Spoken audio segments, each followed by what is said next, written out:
A ver, ahí. Ahí ya se escucha. ¿Sí? Sí. Sí. Listos. Uh-huh.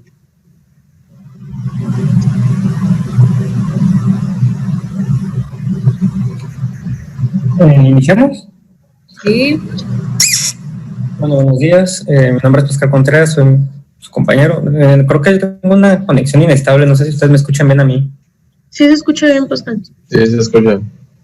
Ok. El tema de hoy va a ser espondiloartropatías. Y vamos a empezar con el índice.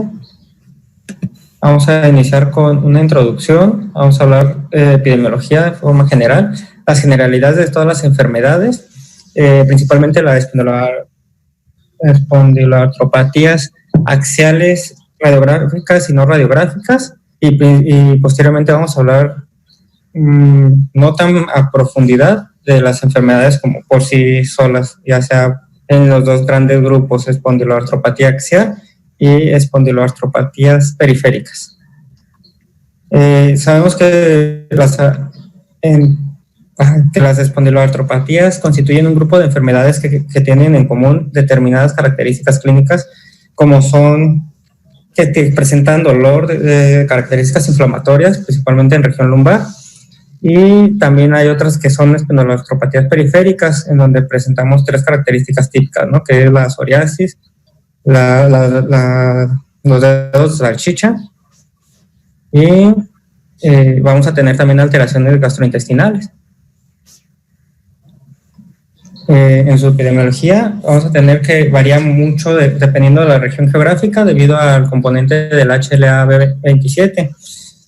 Este es un MCH de tipo 1, el cual se compone de 3.600 aminoácidos y tiene de 20 subtipos, es HLA-B27 del 1 al 20.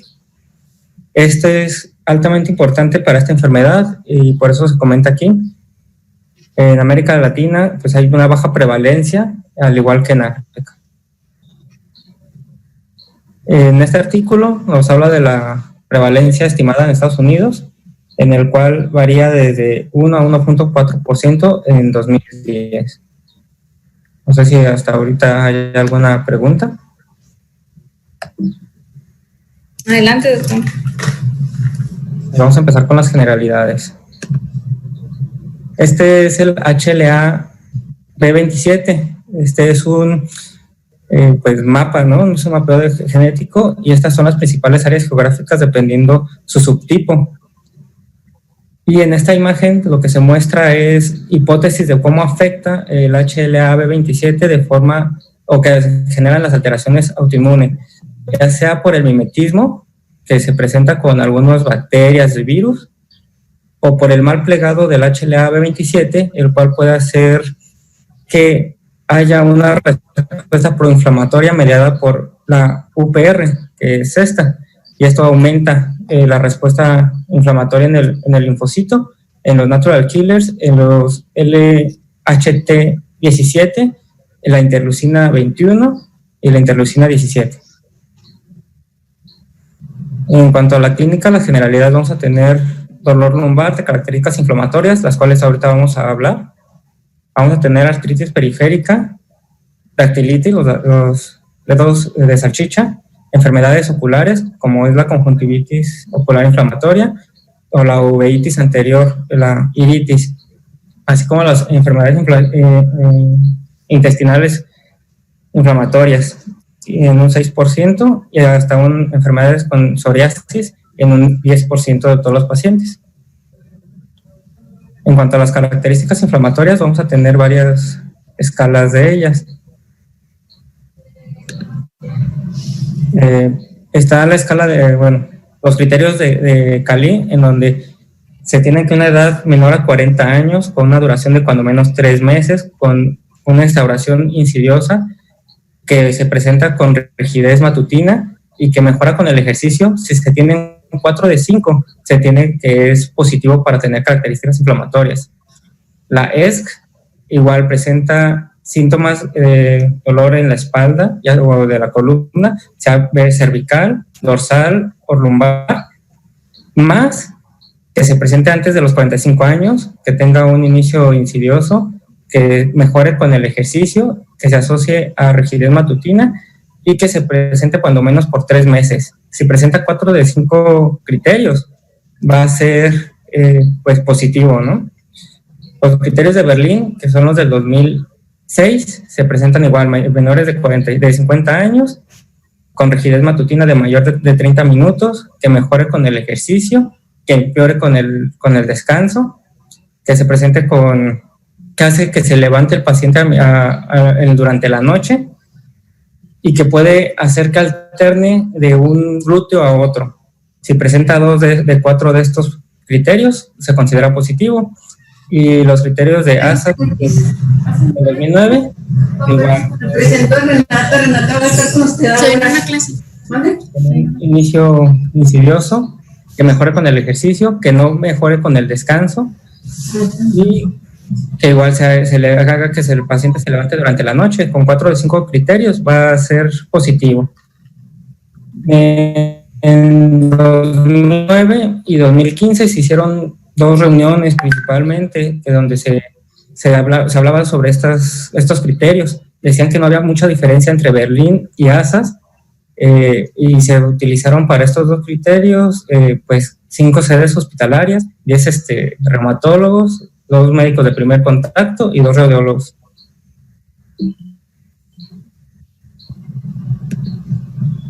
En cuanto a los laboratorios, no existe ninguna prueba de laboratorio que sea específica para las espondiloartropatías, pero sí es importante que el HLA-B27 se debe de hacer porque es uno de los criterios diagnósticos.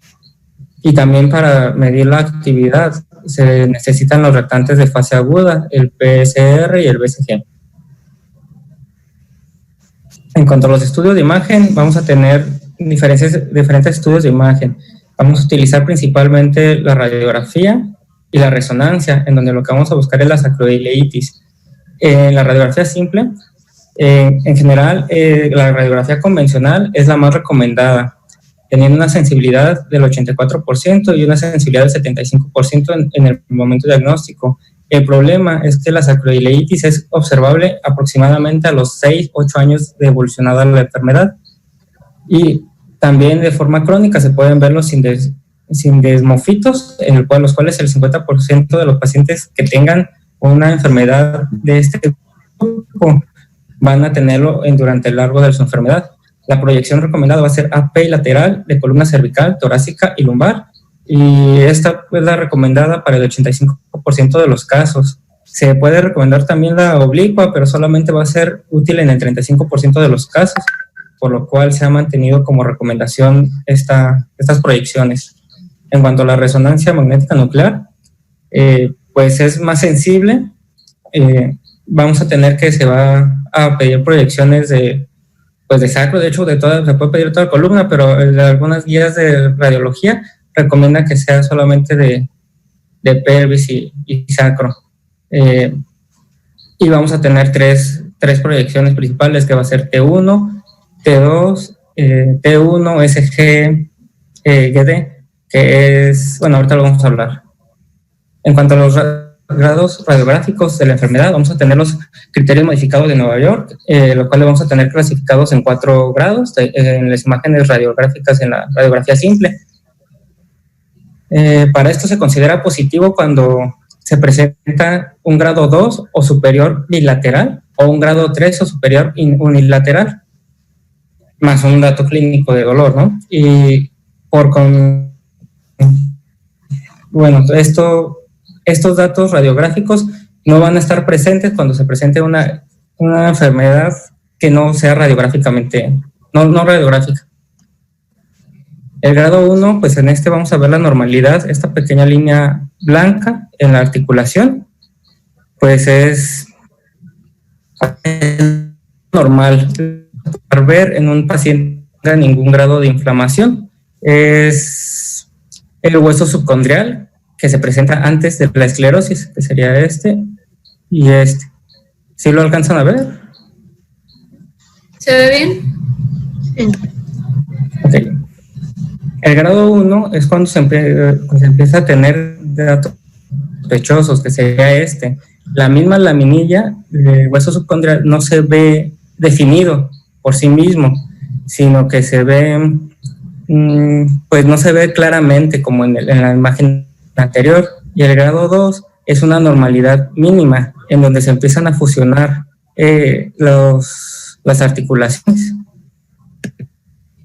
El grado 3, en esta imagen se ve de ambos lados en las mismas características. Se ve un ensanchamiento, que es no se ve igual que en la imagen 1, y se ven erosiones, ya se pierde completamente la laminilla.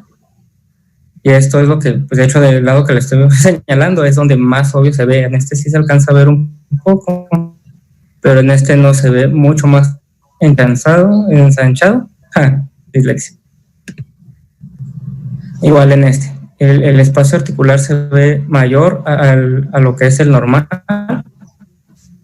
y la laminilla ya no se ve bien definida, sino que se ve como si fuese un borramiento. Y el grado 4, cuando ya se presenta una lesión severa, en esta ya no se observa el espacio articular ni laminillas, ya se encuentra una fusión completa de la articulación. Igual aquí, ¿no? Ya no se ve la laminilla ni se ve un espacio articular, aunque debería de estar aquí. ¿A qué te refieres con laminilla? Bueno, es que en inglés la traducción más común del artículo era esa, ¿no? Que había una intensa, blanquecina por debajo del espacio articular, que era hueso sano, o sea, bueno, no recuerdo. Esclerosis subcondral, ¿no? Hueso subcondral no existe. La esclerosis subcondral o el espacio subcondral es debajo del cartílago. ¿Qué huesos es que estás revisando ahí en la articulación? Okay, ¿cómo se llama esa articulación? Pues es sacro y ilion, sacroilion. Ay, suena como un pedazo de intestino eso. Ilio, ¿no? Ajá. Entonces, sacroilitis. Ok. Cuando estamos hablando de inflamación, ¿verdad? Ok.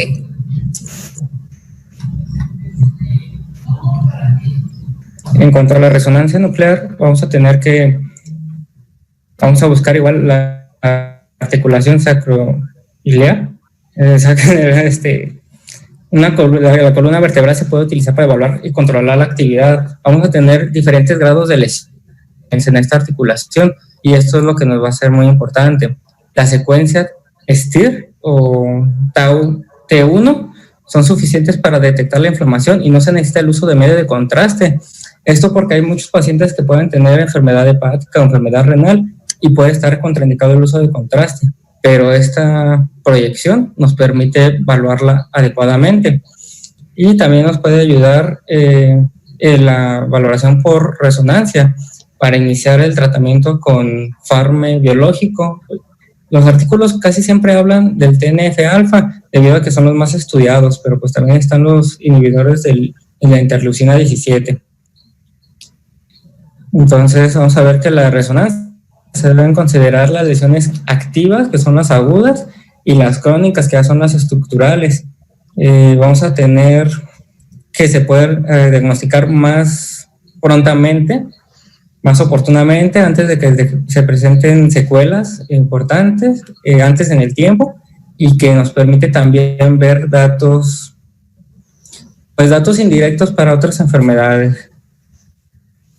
En vamos a tener diferentes hallazgos. Vamos a tener que para diagnosticar una sacroilitis necesitamos que se vea enfermedad activa, que son los criterios que primero vamos a ver un poquito más adelante, pero siempre se recomienda que se vea el edema de la médula ósea en STIR, o la osteitis en T1, SG, que es gadolinio, y es separación grasa. Saturación de la grasa. Saturación de la grasa. Y son muy subjetivos de espondiloartritis. siempre y cuando afecten a las áreas subcondrial y periarticular de la médula ósea. También existen datos de sinovitis, entesitis o capsulitis, pero sin edema de médula ósea, y estos no van a ser suficientes para definir la sacroiliitis por resonancia magnética. Y las lesiones estructurales o crónicas, que son, por ejemplo, los depósitos de grasa, que se pueden presentar hasta en un 20% de los pacientes sanos, erosiones que se pueden presentar en otras lesiones mecánicas y otras enfermedades autoinmunes, esclerosis o anquilosis, pues no son suficientes tampoco si no se presentan con sacroiliitis o edema de médula ósea. Las alteraciones pues son principalmente eso, ¿no? En cuanto a las secuencias de la resonancia, vamos a tener que T1 nos va a ayudar a la definición anatómica de control. La grasa va a observarse hiperintensa y va a haber líquido hipointenso. No nos va a servir para saber la actividad inflamatoria, debido a que pues hay distractores como es la grasa, pero sí nos sirve para saber si ya hay daño estructural. El STIR va a eliminar la grasa, va a quitar este distractor y nos va a permitir ver el líquido hiperintenso y la muestra de la inflamación. El T1 GBD-SG, saturación grasa gadolinio en T1, las zonas con aumento de la vascularización van a captar el contraste y se van a ver hiperintensas. Esto nos va a permitir ver cuando hay lesiones agudas, exactamente eso. Si se va a ver en cualquiera de los cuatro, cuando se va a ver un triángulo, una pirámide, en la articulación sacroiliaca, y esa pirámide se puede ver hiperintensa cuando hay edema de la médula ósea. Y en T2, el líquido y la grasa van a ser hiperintensas con una buena definición de imagen espacial. Y esto porque se va, o sea, el T2 lo que vamos a buscar es eso, ver las estructuras con una mayor precisión. Y ya si se utiliza el T2 Eco Turbo, es el que retira la imagen del agua, se permite ver la grasa cuando está inflamada y te permite ver el edema de la médula ósea. Y bueno, el edema óseo y la osteitis es definido por una hiperintensidad de la señal de STIR, que es lo mismo que estamos comentando, y es hipointenso en secuencias potenciadas en T1. Se realza cuando se coloca gadolinio y hacemos la toma especial que decíamos, la saturación grasa, y refleja un aumento de la vascularización, que es lo que nos va a dar como secundario a la inflamación, porque hay un infiltrado. Y la sacroiliitis se establece por consenso como edema óseo, osteitis, y debe estar presente cuando menos en 2 cortes consecutivos, o debe de existir más de un foco de osteitis en un solo corte. O sea, debemos de ver varias secuencias. Estamos muy mal acostumbrados a normalmente ver una sola imagen y querer ver en esta sola imagen pues todo, y no es posible en este tipo de enfermedades, ¿no? Y en este ejemplo, lo que les decía, esta es la pirámide y se ve hiperintenso, y se ve afección exactamente de esta línea, ¿no? Esta línea que comentaba que se iba a ver la pirámide, es la sacroiliitis. Y este es en STIR, que como se ve en comparativa del T1 al STIR, hay menos distractores de líquido. Regresa un poquito a la imagen. Ahí lo que tiene son 2 secuencias, ¿no? Que la primera es T1. Acuérdense que en T1 la grasa se ve hiperintensa, ¿verdad? Y todo lo que es inflamatorio, todo lo que es líquido, se ve hipointenso. Por otro lado, yo supongo que es el mismo paciente, hay una secuencia STIR en donde la grasa se ve hipointensa y el líquido y lesiones inflamatorias se ven hiperintensas. Acuérdense que el disco intervertebral está compuesto casi en un 80-90% de agua y enlaces de colágeno, ¿no? Por eso es que se ve blanquito aquí, porque tiene mucho líquido, es hiperintenso. Y si nos bajamos al margen de la articulación sacroiliaca, vemos que hay en la otra secuencia, en STIR, donde está la flechita justamente, Se ve una hiperintensidad, pero es importante que ustedes chequen esto, que es al borde de la articulación, no sobrepasa los bordes de la articulación, ni toma otros tejidos, ¿no? Como es músculo, etcétera, etcétera. Entonces, podríamos decir que es una lesión inflamatoria activa, y comparamos con el otro lado. También igual donde está la flechita, hay hipointensidad, ¿no? En esa zona. Ujú. Entonces, nos está mostrando lesiones activas en un STIR que podemos corroborar en la T1, ¿verdad? En esta imagen, pues es igual correspondiente, mismo paciente, mismo tipo de características, ¿no? Aquí, por ejemplo, se ve la articulación y se ve la imagen intensa. En A y B es T1, igual se ve en la flecha. Aquí se ve hipointenso. Y en la imagen C se ve que es la imagen que tiene gadolinio con saturación grasa, se ve hiperintenso. La sinovitis, otra imagen característica de la inflamación aguda es la sinovitis. No solamente se va a presentar el infiltrado propio de la enfermedad dentro de la articulación ósea, sino que también en líquido sinovial y en el espacio articular. Esto también se va a ver en esta misma secuencia.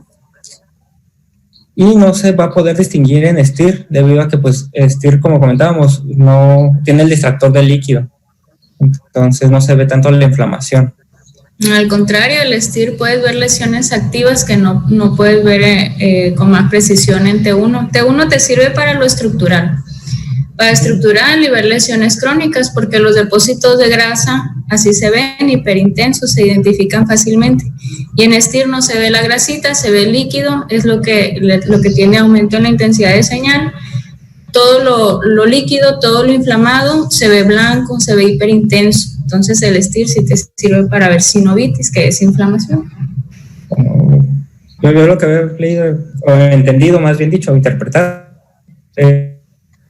era eso, que el STIR como ve líquido, se podía confundir. Líquido se ve como Y aquí inflamado. tenemos, bueno, aquí está la flecha y vamos a tener igual osteitis en el margen ilíaco, y la punta de la flecha nos señala erosión articular, es esta, ¿no? Y la captación intraarticular, vamos a tener, ¿sí me ven? Porque me sale conexión inestable. Secuencia, bueno. Sí, sí. Igual, aquí, o sea, lo es igual, hiperintenso, o lo que es sólido, y líquido se ve blanco, ¿no? Entonces, aquí está el hueco articular y tiene poca inflamación, pero igual es por el líquido. En esta se ve un poco más claro.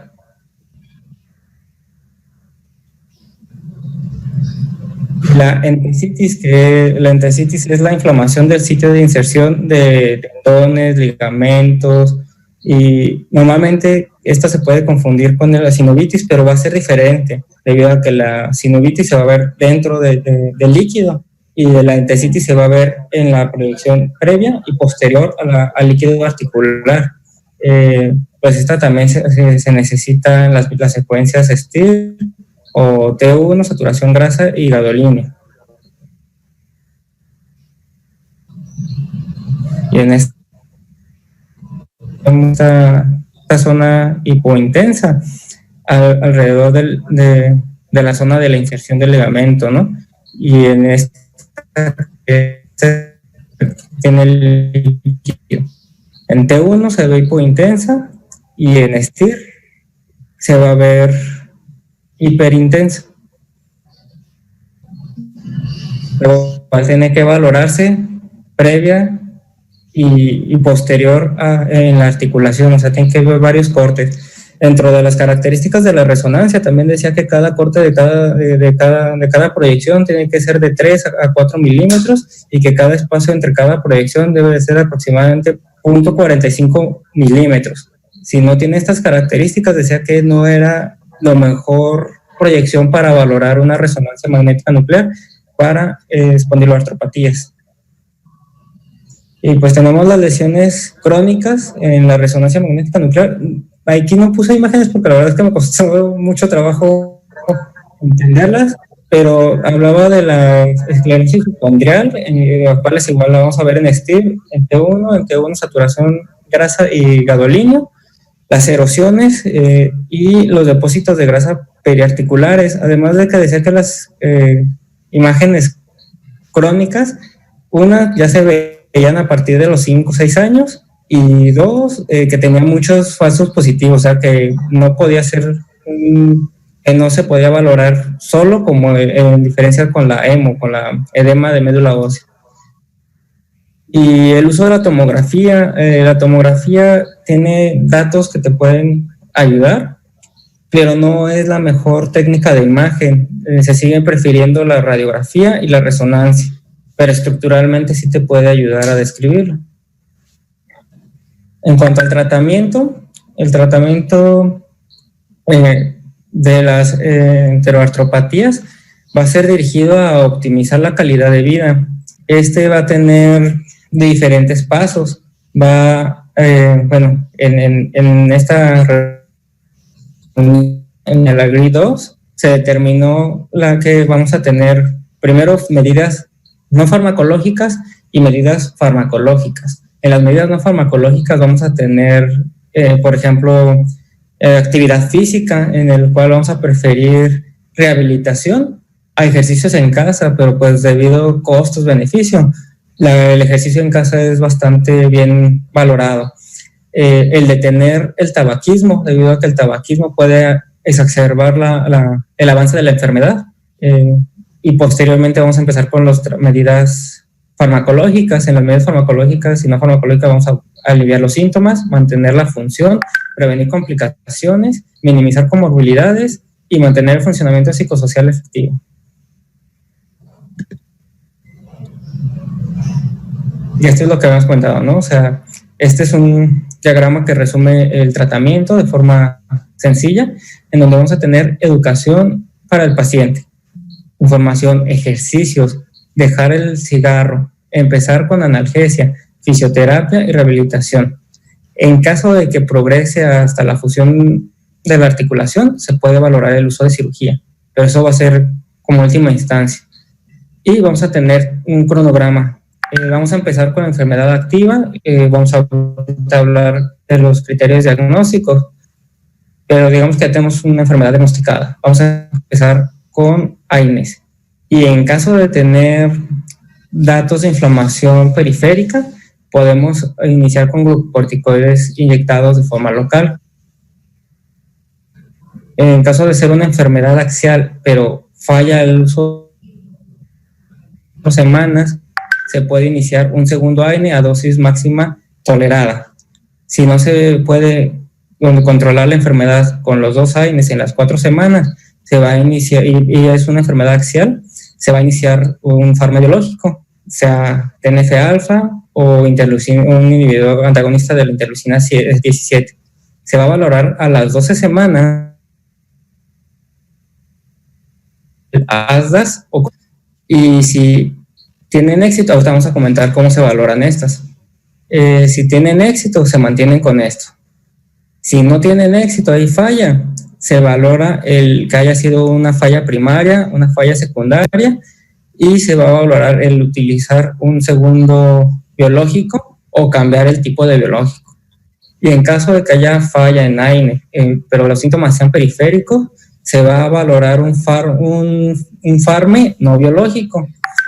Aquí hay un poquito de discusión en las guías, debido a que hay guías que refieren que el metrotexate no hay evidencia suficiente, y hay otras guías que dicen que sí la hay. Entonces, ahí me entré un poquito en conflicto, pero todos hablan de la sulfadivacina, ¿no? Entonces, ese es un medicamento que sí se puede utilizar. En caso de... Perdón, que ver con la percepción del médico que trate, ¿no? Hay formas de predominio periférico poliarticulares, que es algo sumamente, pues, frecuente en los pacientes, sobre todo hombres con SPA. Pero si es un comportamiento poliarticular, puedes hacer la prueba de utilizar el metotrexate, ¿no? Que si hay mucha discusión, no está tan bien recomendado. Lo mejor es dar biológico en ese paciente. Ok, entonces si este falla, se va a iniciar biológico e igual, se va a valorar a las 12 semanas y si este falla, se va a valorar el uso de biológico más metotrexato. Así venía en esta guía, ¿no? La guía francesa, ¿no? Es esa. Sí, esta es la francesa. Bueno, este cuadrito que los dejo aquí es todos los AINES por familia, por dosis máxima, por dosis mínima, por presentación y por efectos adversos. No es muy valorable aquí, pero yo les paso el dato, viene en el up-to-date. Y pues es que todos los AINES se tienen que valorar. Se dice que, o viene en la literatura, que cualquier AINE que no sea aspirina tiene la misma eficacia, pero se tienen que valorar los efectos adversos. Por ejemplo, el diclofenaco se vio que se asociaba más con falla cardíaca y con infartos. Y el celecoxib se mejora mucho más rápido la sintomatología, pero tiene una falla renal mayor, ¿no? Entonces, hay que valorar siempre riesgo-beneficio. Y bueno, tenemos que los AINES de forma ideal van a mejorar en las primeras 4 semanas. Si en las primeras 4 semanas no se presenta una respuesta adecuada, bueno, se valora a las 2 semanas y si no se presenta una respuesta adecuada, se pone un segundo AINE a dosis máxima. Si aún así a las 4 semanas no se presenta la respuesta adecuada, se va a valorar el inicio de un fármaco biológico. El más estudiado y mencionado en las guías son los TNF, en lugar de continuar un AINE solo. Y pues cualquiera es aceptable, cualquiera de los que vamos a comentar además un poquito más adelante. Y en los pacientes que tengan contraindicación para estos, se va a empezar con una anti-interleucina 17. Los fármacos no biológicos, lo que comentábamos hace un momento, en la enfermedad puramente axial no se ha demostrado ningún beneficio. La sulfasalacina es el que se considera más en pacientes y ningún estudio reciente ha proporcionado información nueva desde el 2002. Una ilustración de estos medicamentos realmente para enfermedad articular pura o axial no tienen una indicación propia, pero cuando se presenta una enfermedad subyacente, una sintomatología renal, sí se puede presentar, y esto pues está justificado en esta reunión del 2017 y en la guía francesa del 2017 también, pero se reportó el 2018. Y bueno, vamos a tener que, antes utilizábamos el VASDA, cuando un medicamento, un AINE, no sé si puedo avanzar un poquito y luego regresar. ¿Cómo? Voy a avanzar un poquito y luego voy a regresar para explicar lo que es el VASDA. ¿Tu presentación, Doc? Es que el VASDA es esta encuesta. Esta línea debe de medir 10, bueno, dice que 100 milímetros, 10 centímetros, en donde damos aquí 0 y aquí 100. Y le vamos a hacer preguntas al paciente. El paciente va a marcar según su sintomatología cómo se siente, si es capaz de hacer alguna actividad solo, si es capaz de tocar su espalda, o sea, toda su valoración como aquí se pregunta, y una vez que él marque en cada línea su capacidad funcional, se va a tomar un promedio de todas las medidas, y si es mayor a 4, se va a considerar que es un VASDA alto, y si tiene y bueno, lo normal es que sea menor a 4.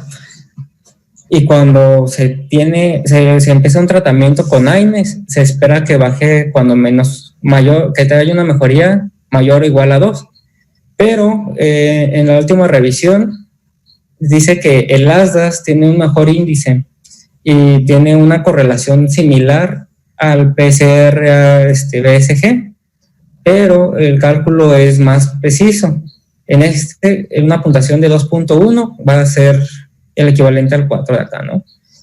Y la diferencia va a ser que cuando el VASDA sea alto, se va a continuar con el farme.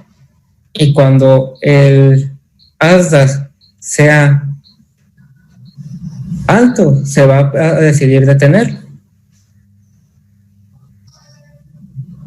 ¿Cómo? O sea, uno va a tratar de mantenerlo, ¿no? Y el otro va a tratar te va a indicar cuándo suspender el farme, y el otro te va a indicar cuándo continuarlo.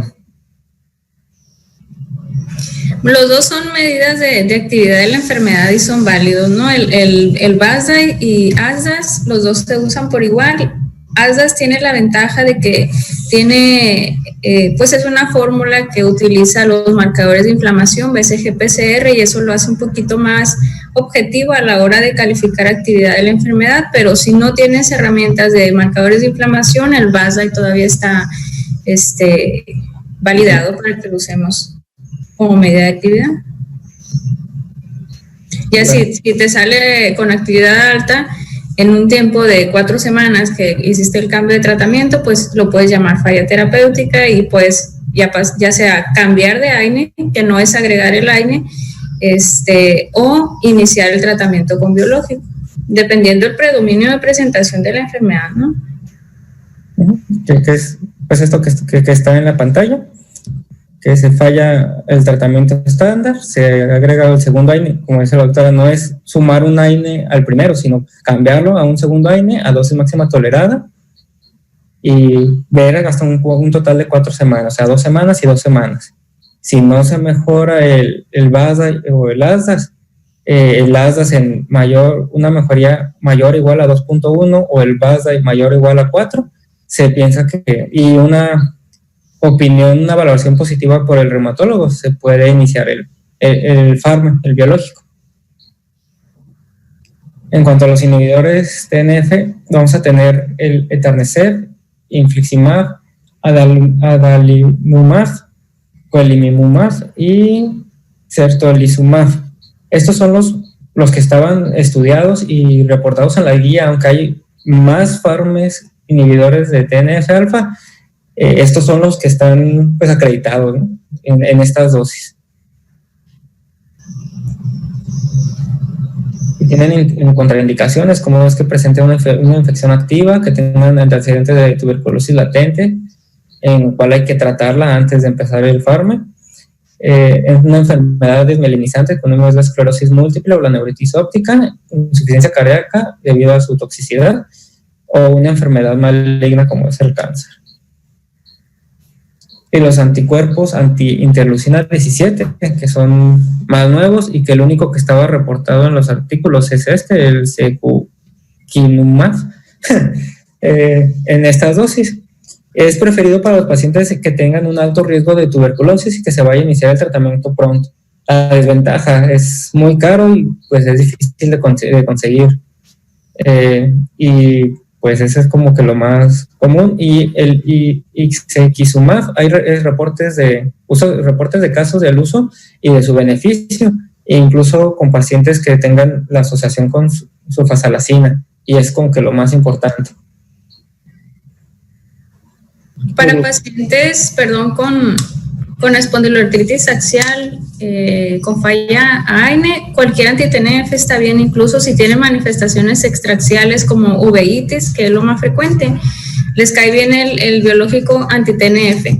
El secukinumab, que ese se utiliza principal, o sea, ha visto más, uso y mejoría en los pacientes que tienen artritis psoriásica.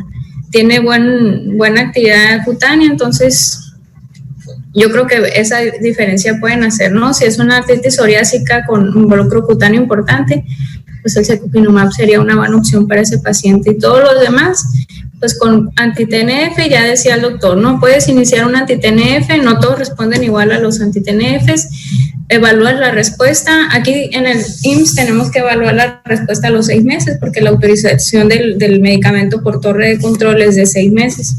Muy difícil suspenderlo antes de tiempo o solicitar falla, a menos de que tenga una reacción alérgica, ¿no? Pero evalúas y cambias de anti-TNF. ¿Cuántos? Todos los que están ahí puedes utilizar Puedes irte de uno, pasarte a infliximab, pasarte a limumab, etcétera, etcétera. Se pueden usar todos los anti-TNFs en un solo paciente. Okay. Los glucocorticoides, aquí también hay mucha discusión. Hay artículos que dicen que las dosis altas en bolo pueden ser útiles en algunos pacientes. Hay otros que dicen que no, que solamente de forma local, en infiltraciones peritendinosas, se ve beneficio. Entonces va a depender si es axial o si es periférica. Si es axial, pues no se va a ver un beneficio. O eso es lo que concluían casi todos los artículos. El tratamiento quirúrgico sería la artroplastia total de cadera y solamente en pacientes que ya tengan dolor incapacitante o discapacidad refractaria al tratamiento con evidencia radiográfica de daño estructural. Y pues esto no va a importar la edad porque es a lo funcional, que es lo que nosotros estamos enfocados en el tratamiento de la espondiloartropatía. Y pues el procedimiento también puede ser una osteotomía espinal correctiva y en algunos casos también hablaban de laminectomía, pero realmente lo más estudiado es la artroplastia total de la cadera. Y igual un resumen de todo el tratamiento. Aquí no alcanzo a ver completo. Pero bueno, tenemos el diagnóstico y vamos a tener que al paciente vamos a empezar con tratamiento no farmacológico, con terapia física, con educación, dejar de fumar.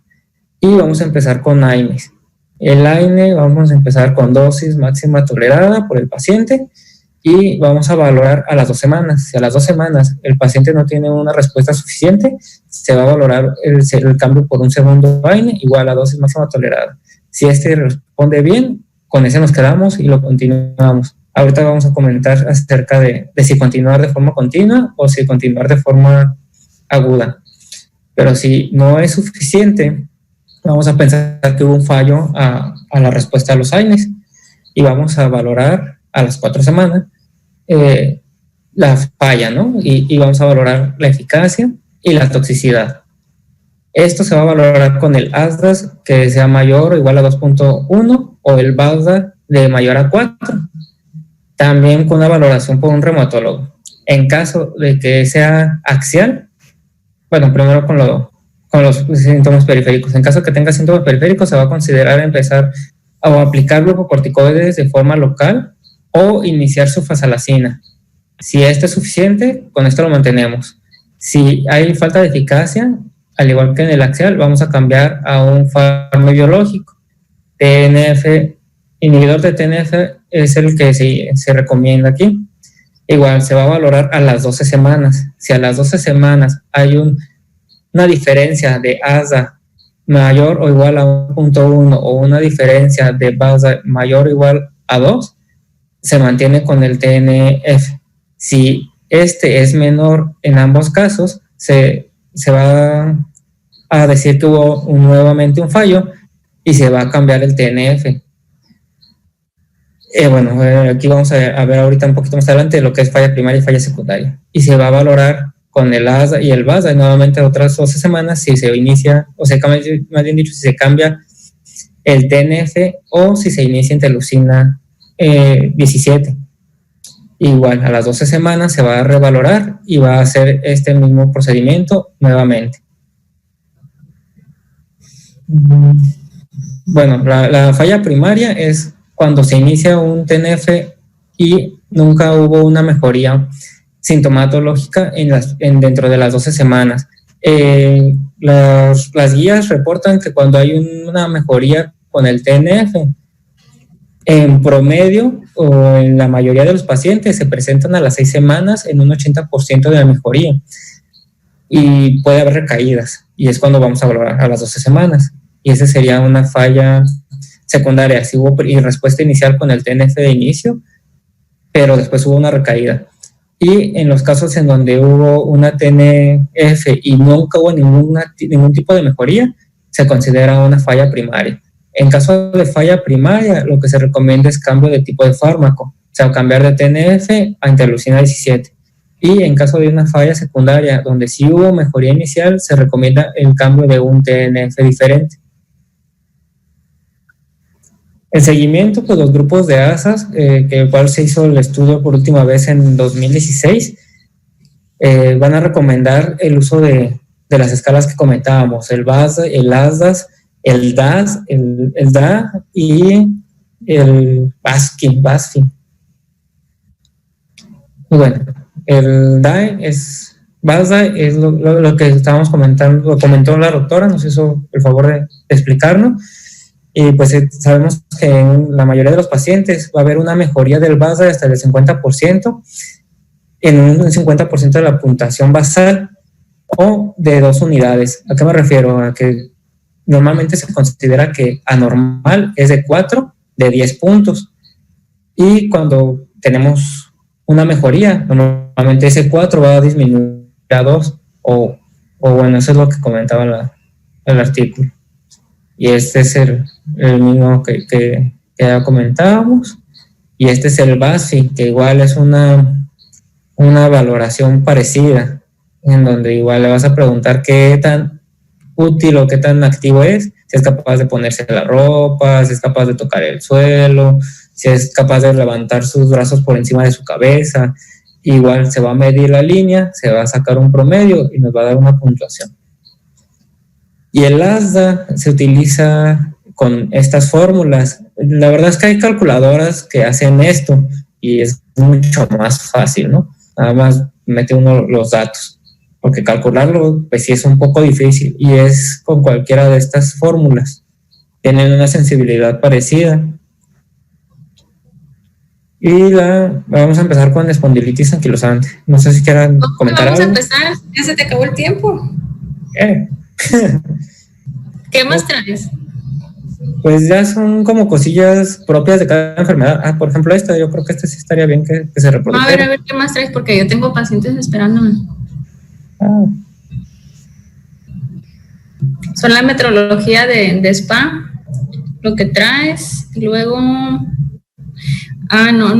es mucha información, o sea, no es... ¿Solamente traes espondilitis anquilosante o de todas? No, ya nada más dejé la psoriásica reactiva y es anquilosante. No, yo creo que ahí la vamos a parar. No sé, alguien antes tenga algunos comentarios. Todos que tienen el micrófono apagado. No, está bien. Pregúntate. Sí. Bueno, ya pueden ser pacientes de SPA y saber qué solicitarles, qué buscar, cómo iniciar. Buenos días, doctora. Yo sí tengo una pregunta. ¿Cuándo estaríamos indicados en buscar o hacer screening en los pacientes? Lo que yo había encontrado eran pacientes que fueran jóvenes, menores de 45 años y que tuvieran un dolor crónico mayor a 3 meses con características inflamatorias. ¿Ese paciente sería, así con esos 2 elementos, suficiente para hacerle screening o en búsqueda de...? Claro, sobre todo si tiene datos de dolor lumbar inflamatorio. Aquí el síntoma pivote pues sería el dolor lumbar crónico, ¿sí? Ya empezando de ahí, nuestro primer paso sería definir si es un dolor mecánico o es un dolor de tipo inflamatorio. Para definir dolor de tipo inflamatorio, ya el doctor nos habló de los criterios, ¿no? Que hay CALIM, Berlín, ASAS. Los que más se utilizan son los de ASAS. Si tú ya defines que el paciente tiene un dolor lumbar inflamatorio, además hay que preguntar otras manifestaciones, ¿no? Que estaba esperando que salieran los criterios para clasificar espondiloartritis axial y periférica, que eso hace falta. Entonces, si ya definiste que el paciente tiene dolor lumbar crónico y es de tipo inflamatorio, hay que buscar otras manifestaciones, ¿no? ¿Como cuáles? Psoriasis, enfermedad inflamatoria intestinal, entesitis, uveitis, dactilitis, historia familiar de espondilitis anquilosante. Ya si te reúne alguno otro más, pues ya tienes un poco más de peso para solicitar el HLA-B27, que esa era una cosa que quería comentar. No todos los pacientes que tienen SPA van a tener HLA-B27 positivo. 90-95% de ellos sí lo tienen positivo, entonces sí es importante en la clasificación del paciente, más no es ¿cómo se dice? O sea, no es mandatorio, pues. Si lo tiene negativo, podría tener espondilitis anquilosante. Y de la misma forma, hay un pequeño porcentaje de personas que tienen B27 positivo que jamás van a desarrollar espondiloartritis, ¿no? ¿Esa era tu pregunta? Sí, gracias. ¿Alguien más? Yo tengo una aportación en cuanto al manejo con los AINES, pues ninguna guía recomienda más uno que otro, pero en el 2016 salió un estudio que se llama Precision, pues más bien eran osteoartritis y artritis reumatoide, pacientes que necesitaban de pues AINE de manera diaria.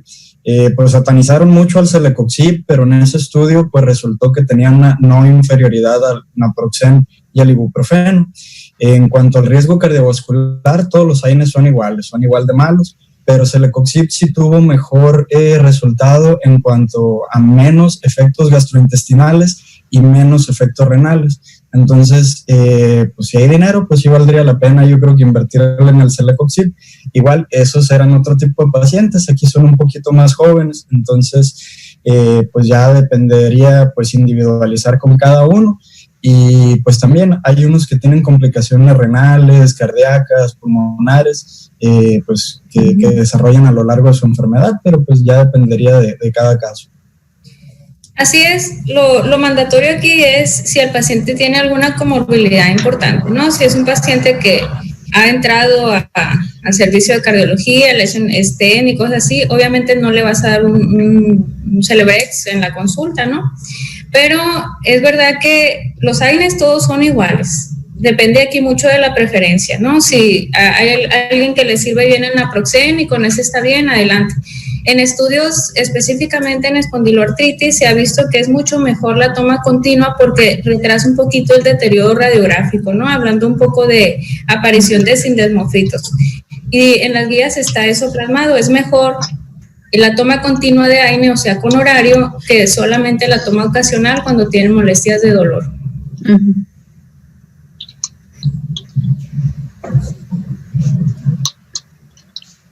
¿Alguien más, chicos?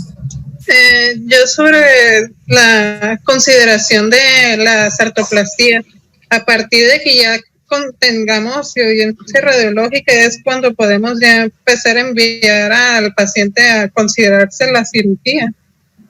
Bueno, nuestra parte como clínico es siempre el manejo conservador, ¿no? Siempre vas a tratar al paciente con medidas de rehabilitación, que eso es un pilar en el tratamiento de osteoartrosis, AINES u otros analgésicos, ¿no? Ya sea opiáceos débiles o fuertes, etcétera, etcétera. Cuando eso no mejora la sintomatología del paciente y además existe mucha limitación funcional, ahí es cuando nosotros enviamos a valorar tratamiento quirúrgico. Pero nosotros no lo indicamos, vaya, ¿no? Gracias. Bueno, a mí también me gustaría comentar, o no sé si mañana se iba a comentar, pues como dijo Sanesa, hay muchas manifestaciones, incluso extraarticulares, ¿no? Hay que considerar cuando ya tenemos un paciente diagnosticado, pues, o con alta sospecha, que también puede tener manifestaciones oculares, como hemos visto la uveitis anterior, puede tener manifestaciones cardíacas como bloqueos, pulmonares, y también pues la entesitis, que es muy frecuente y que tenemos que saber dónde buscar, a dónde preguntar, porque pues hay sitios que son los más comunes, como la entesitis del tendón de Aquiles o de la fascia plantar. Así es. Sí, o sea, esto lo hacemos en la evaluación primaria, ¿no? Investigamos punto por punto de otras manifestaciones que pueden estar, sobre todo son pacientes jóvenes, ¿no? Si el predominio se mantiene un poquito más a los hombres, pero ya hemos visto muchas mujeres con espondiloartritis, entonces por igual, ¿no? Si es una oligoartritis migratoria, una monoartritis migratoria más dolor lumbar, o una oligoartritis más lesiones de psoriasis en piel, pues pacientes con SPA, ¿no? Doctora, una pregunta. Nosotros como internistas, ¿hasta dónde llegamos o en qué punto debemos hacer el envío a un reumatólogo? Pues en cuanto lo diagnostiquen, sí es si es adecuado mandarlo. Si te lo puedes quedar, puedes darle seguimiento, sobre todo si conoces la evolución de la enfermedad y los tratamientos, ¿no? Y le estás haciendo índices de actividad y funcionalidad al paciente, lo puedes mantener. Pero lo ideal es que lo vea el reumatólogo. Los pacientes con SPA son pacientes en general y sobre todo los axiales muy nobles. Son pacientes que responden bien a los tratamientos, ellos se adaptan, tienen muchos cambios a nivel estructural en columna vertebral que les reduce mucho la movilidad, sobre todo la flexión anterior y lateral de la columna vertebral, pero se adaptan muy bien, entonces y poco se complica, ¿no? No es como un paciente lúpico que pueda tener actividad a cualquier nivel. Son bastante nobles y muy funcionales. Okay.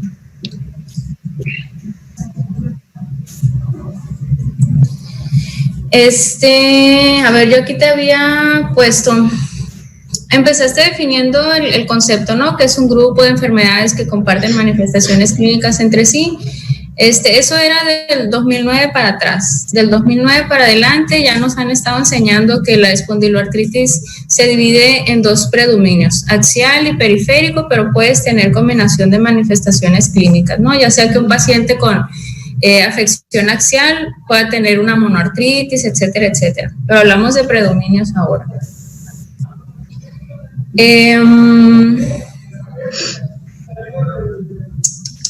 Eso ya se los dije, el porcentaje de B27.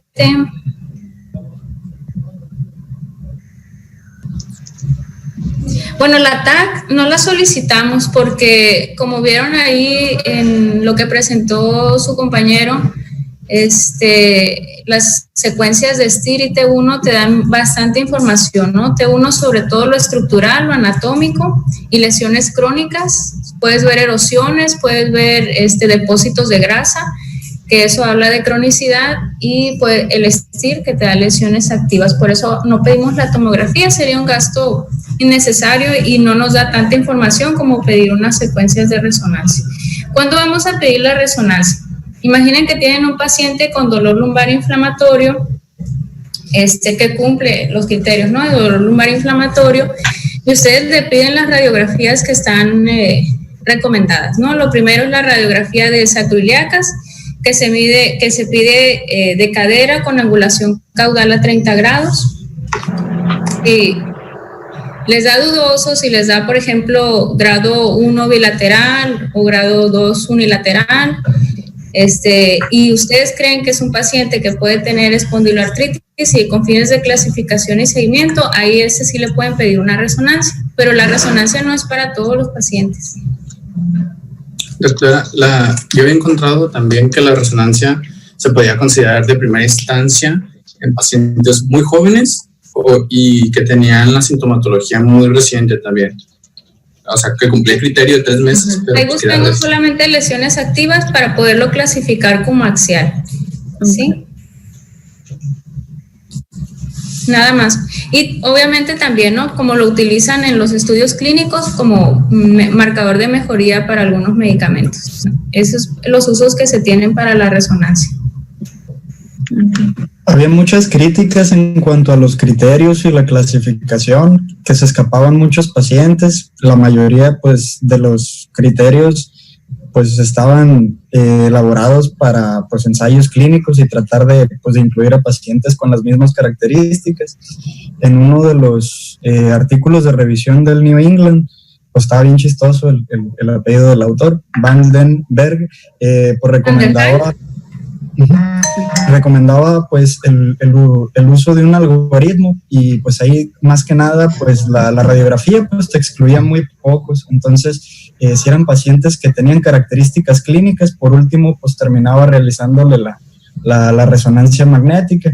Si bien tiene varias características de los criterios, pues eran muchas de las cosas que criticaban acerca de los criterios, sobre todo que pues son muchos, ¿no? Y pues pues hay unos que no pues tienen la característica radiográfica pues en la radiografía simple. Entonces pues yo creo que va a depender de cada caso y pues tratar de que no se nos escape ninguno. Quizás estabas hablando de los criterios antiguos, ¿no? Que son de amor, etcétera, etcétera.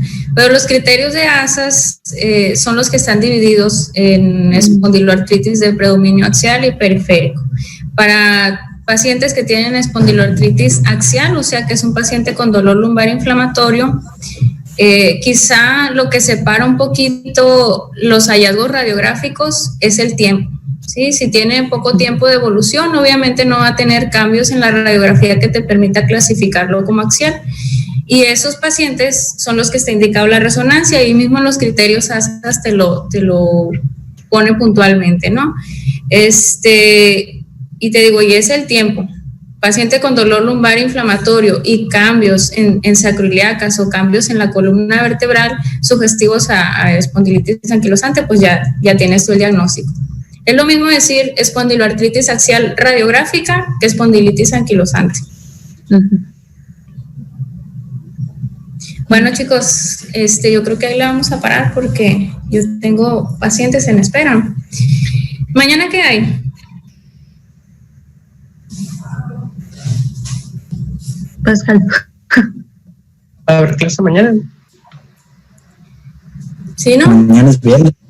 Sí, pero con qué continuamos. Sí.